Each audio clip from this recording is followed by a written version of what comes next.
Assalamualaikum teman-teman semua. Hari ini, kita akan menyelami kisah mengharukan tentang seorang pria sederhana dari desa yang berprofesi sebagai tukang taman yang hidupnya berubah total setelah menerima satu panggilan kerja dari villa mewah milik seorang janda bule. Tapi jangan salah, ini bukan sekadar cerita romantis. Ini kisah tentang harga diri, kejujuran, dan cinta yang tumbuh pelan-pelan. Bukan di restoran mahal, tapi di atas tanah berlumpur dan taman yang porak-poranda. Sebelum kita mulai, pastikan kamu sudah klik tombol like, subscribe, dan aktifkan lonceng notifikasi, supaya kamu gak ketinggalan cerita-cerita menarik lainnya yang akan terus kami hadirkan di channel ini. Yuk, kita masuk ke ceritanya. Matahari pagi menyelinap malu-malu di balik awan ubud yang mulai menghitam.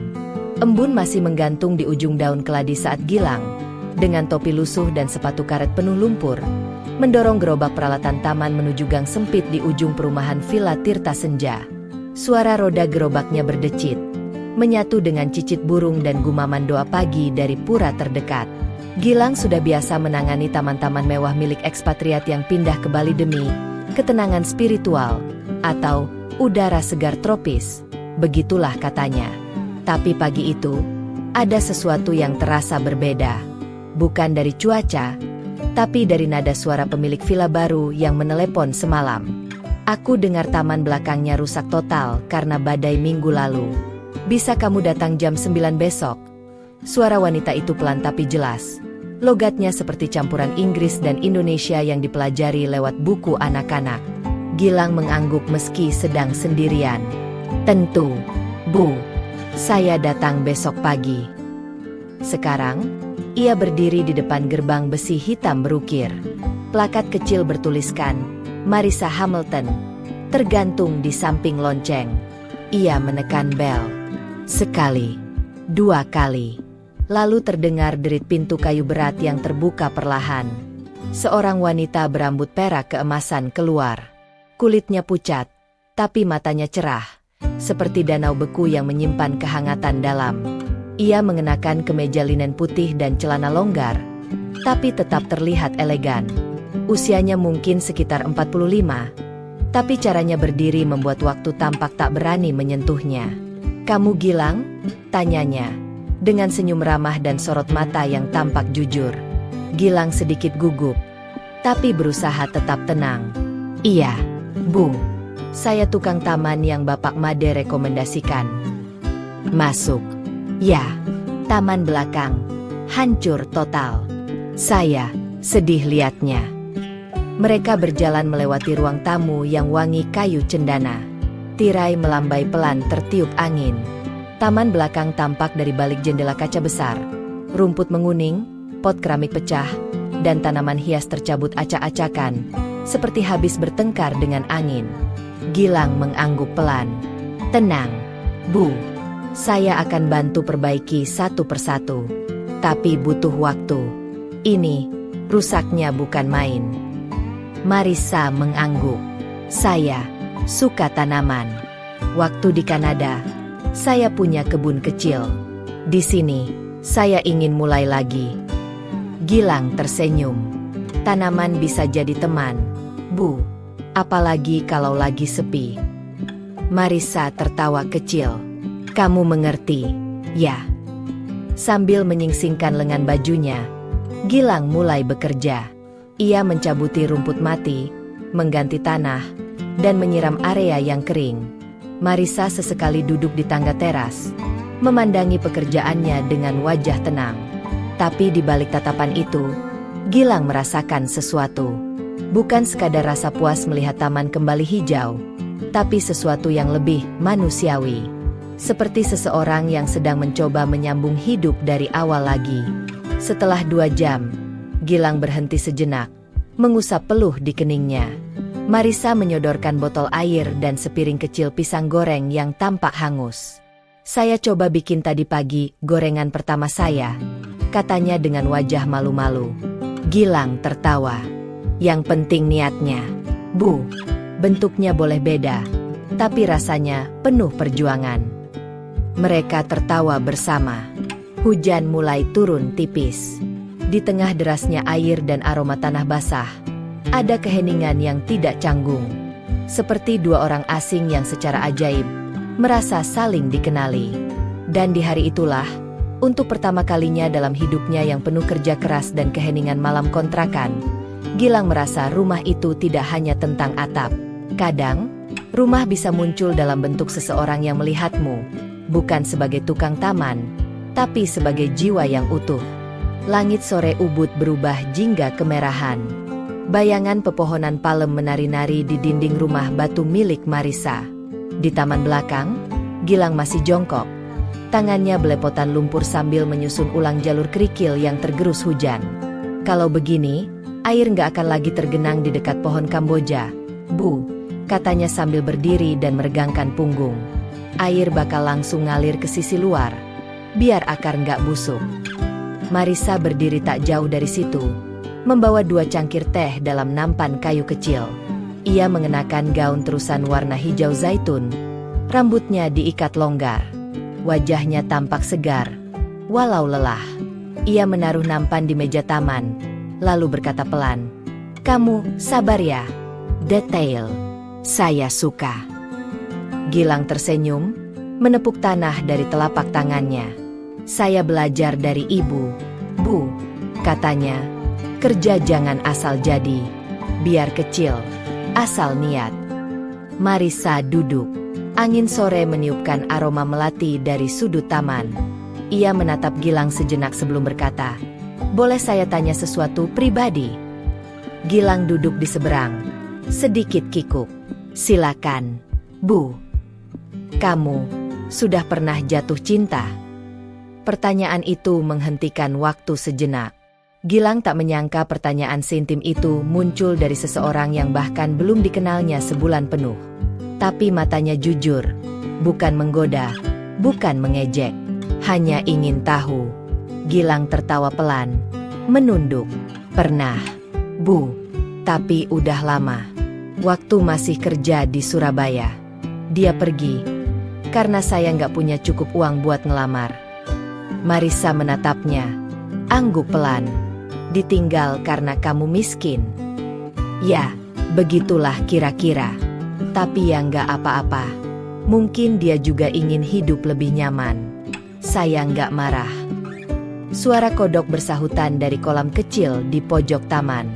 Marissa menyesap tehnya, lalu berkata dengan suara yang lebih pelan, "Saya juga pernah jatuh cinta, tapi saya kehilangan." Gilang menoleh. "Suami saya meninggal karena kanker 3 tahun lalu. Sejak itu, saya merasa dunia berhenti. Semua sunyi." Hening menyelimuti mereka berdua.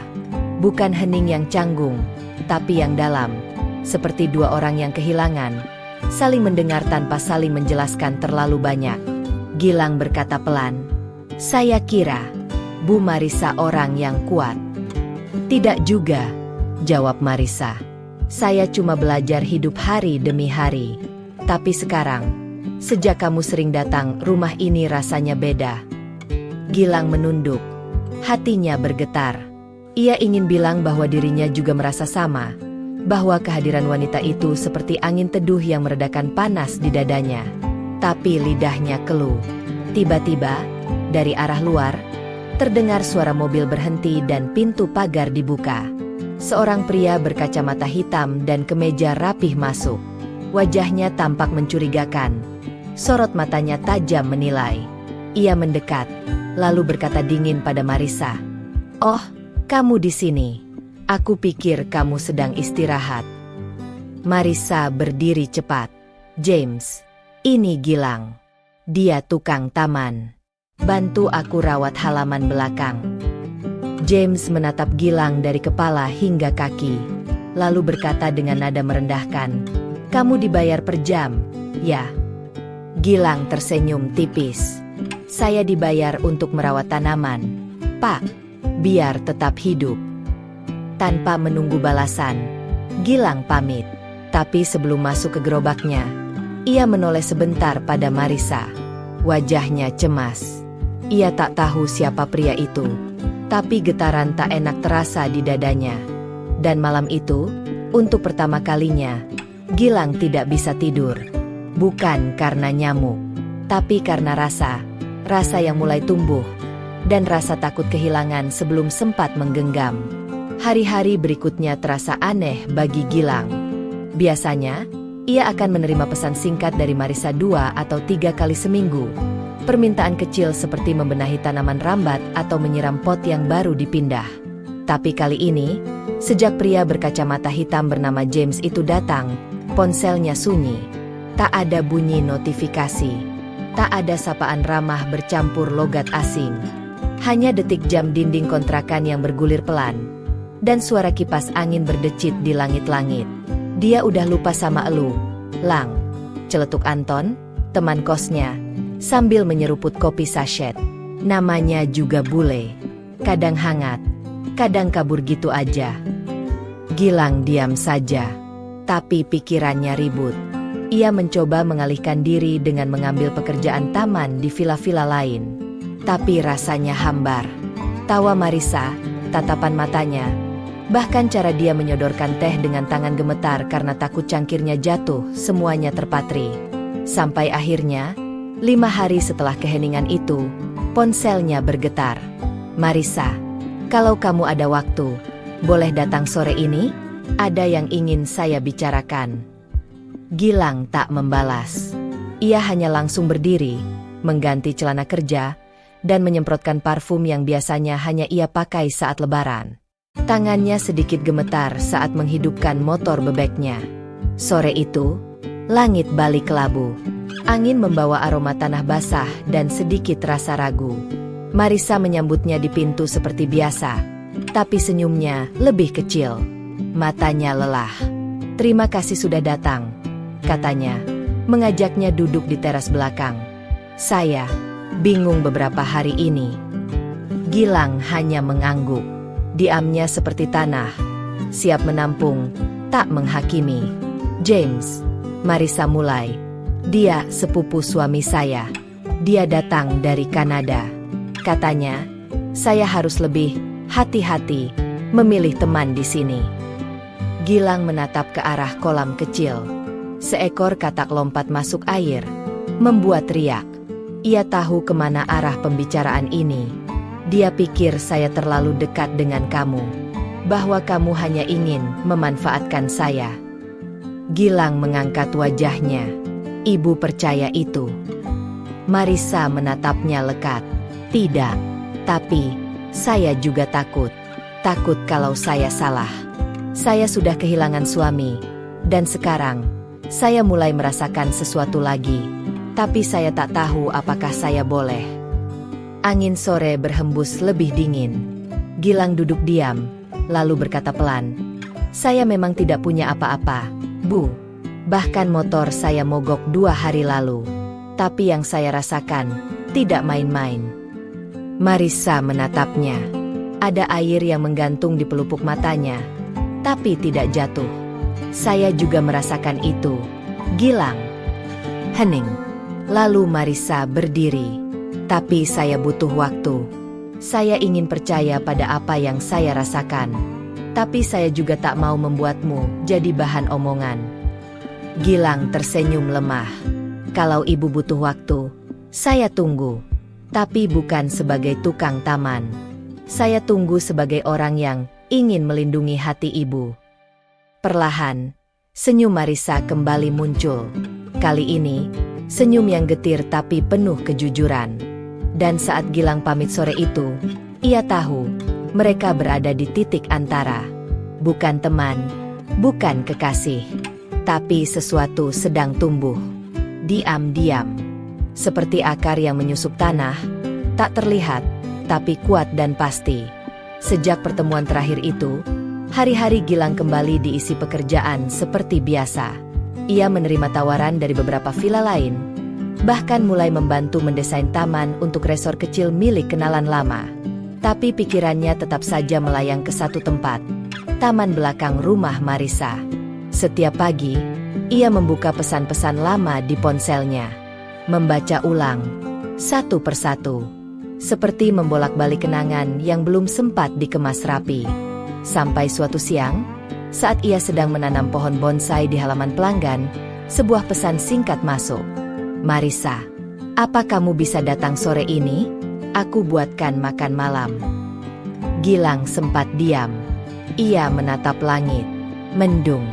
Tapi hatinya mendadak terang. Ia mengetik balasan cepat. Lalu segera beres-beres.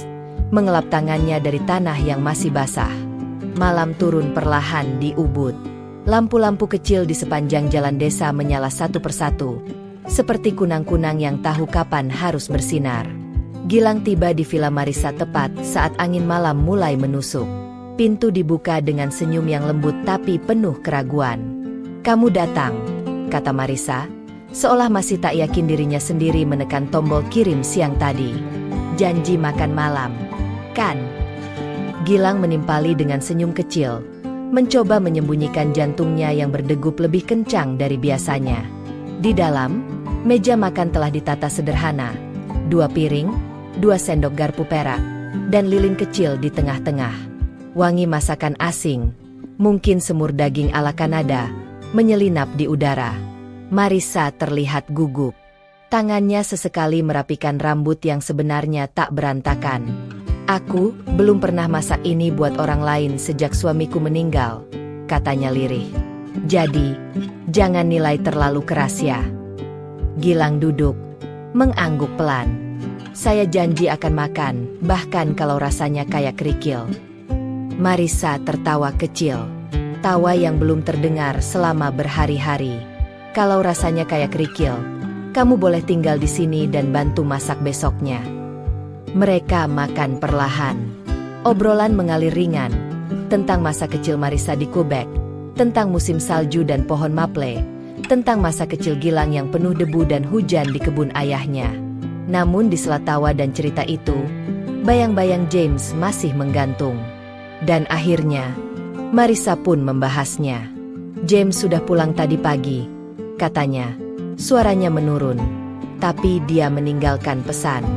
Katanya, "Aku harus memilih antara kamu atau menjaga nama baik keluarga mendiang suami." Gilang meletakkan sendoknya perlahan. "Saya bukan siapa-siapa, Bu. Saya nggak bisa minta ibu milih saya." Marisa menatapnya lekat. Mata birunya seperti laut yang penuh ombak. "Tapi, saya sudah memilih." Gilang diam. Napasnya menahan diri.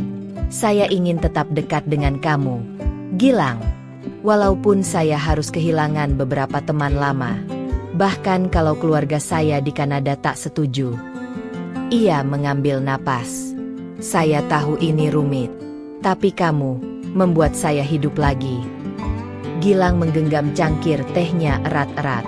Ia tahu, bukan hanya perasaan yang akan diuji, tapi keberanian mereka berdua. Dan dari segala ketakutan yang ia miliki, status, perbedaan usia, bahkan omongan orang, yang paling besar adalah takut menyakiti Marisa, jika suatu hari ia gagal jadi tempat bersandar yang ia butuhkan. Tapi malam itu, di ruang makan dengan lilin yang hampir padam dan aroma makanan yang masih menggantung, Gilang berkata, pelan namun penuh tekad, "Kalau ibu percaya sama saya nggak akan lari.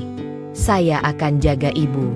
Bahkan kalau saya harus belajar jadi orang baru, yang lebih kuat dari hari ini." Marisa tak berkata apa-apa. Ia hanya memegang tangan Gilang di atas meja. Dan di luar, hujan mulai turun. Tapi kali ini, mereka tak lari dari dingin. Beberapa minggu telah berlalu sejak makan malam itu. Dan sejak malam itu pula, sesuatu berubah dalam hidup Gilang. Ia tak lagi sekadar tukang taman keliling. Kini, setiap pagi, ia merawat taman rumah Marisa dengan cara yang berbeda, dengan rasa memiliki, dengan hati yang tertaut pada setiap daun dan rumput, karena tahu siapa yang akan duduk di teras nanti dan menyesap teh hangat sambil menatap hasil kerjanya. Tetangga-tetangga mulai memperhatikan. Ada yang menyapa dengan senyum mengerti, tapi tak sedikit juga yang berbisik-bisik dari balik pagar villa. Mereka memandang Gilang, pria lokal dengan kulit terbakar matahari, dan membandingkannya dengan Marisa, wanita bule dengan kecantikan dewasa dan nama keluarga bergengsi. Bu Marisa itu kesepian, mungkin, gumam seseorang di warung saat Gilang membeli buah tangan. Jangan-jangan cuma dimanfaatin tuh. Lama-lama bisa dikuras hartanya, sambung yang lain. Gilang mendengarnya. Ia diam. Tapi malam itu, saat duduk berdua di taman yang semakin rapi dan rindang, ia menatap Marissa dan bertanya dengan suara pelan, "Apa ibu yakin semua ini akan baik-baik saja?" Marissa menghela napas. "Saya bukan gadis muda yang ingin dunia setuju atas pilihannya. Saya hanya wanita yang ingin bahagia, meskipun harus berjalan di jalan yang tak semua orang setujui." Gilang menunduk, lalu berkata, "Saya ingin melamar ibu, tapi saya tidak tahu caranya. Tidak punya cincin, tidak punya orang tua di sini. Saya cuma punya niat." Marissa tersenyum.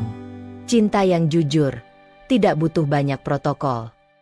Dan akhirnya, di suatu pagi yang tenang, dengan angin laut bertiup dari kejauhan dan langit Bali membiru seolah memberkati, mereka mengucap janji sederhana di depan pendeta lokal dan beberapa warga desa. Tak ada gaun putih atau balon. Hanya senyum-senyum tulus dan tawa yang melingkari mereka. Marissa mengenakan kebaya krem sederhana. Rambutnya disanggul rapi. Gilang mengenakan batik pinjaman dan sarung dari tetangga kontrakannya dulu. Dan saat dia mengucap janji, tangan mereka saling genggam erat, tanpa cincin mahal, tapi dengan janji yang lebih berat dari emas. Setelah menikah, Marissa tetap menjadi dirinya, membaca buku di sore hari, menulis catatan kecil dalam bahasa Indonesia yang masih terbata. Gilang tetap pergi bekerja, tapi kini bukan hanya ke villa orang lain, tapi juga mulai membuka kebun kecil bersama warga desa.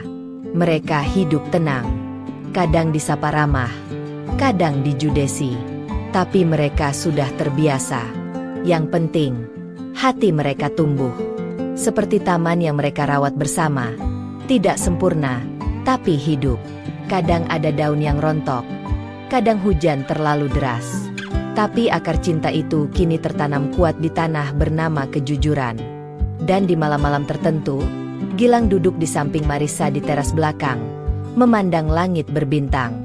Ia akan berkata, pelan, "Saya nggak pernah sangka, Bu, hidup bisa berubah sejauh ini dari nyangkul tanah, jadi menanam masa depan." Marissa hanya tersenyum, menggenggam tangannya lebih erat, dan taman mereka terus tumbuh. Bersama waktu, bersama cinta, meski tak sama, tapi saling menjaga. Terima kasih sudah mengikuti kisah ini sampai akhir. Jika cerita ini menyentuh hati kamu, jangan lupa klik like, subscribe, dan nyalakan lonceng notifikasi agar kamu tak ketinggalan kisah-kisah inspiratif lainnya. Tulis di kolom komentar, apa arti kekuatan kejujuran menurut kamu? Kami tunggu ceritamu di sana. Sampai jumpa di cerita berikutnya.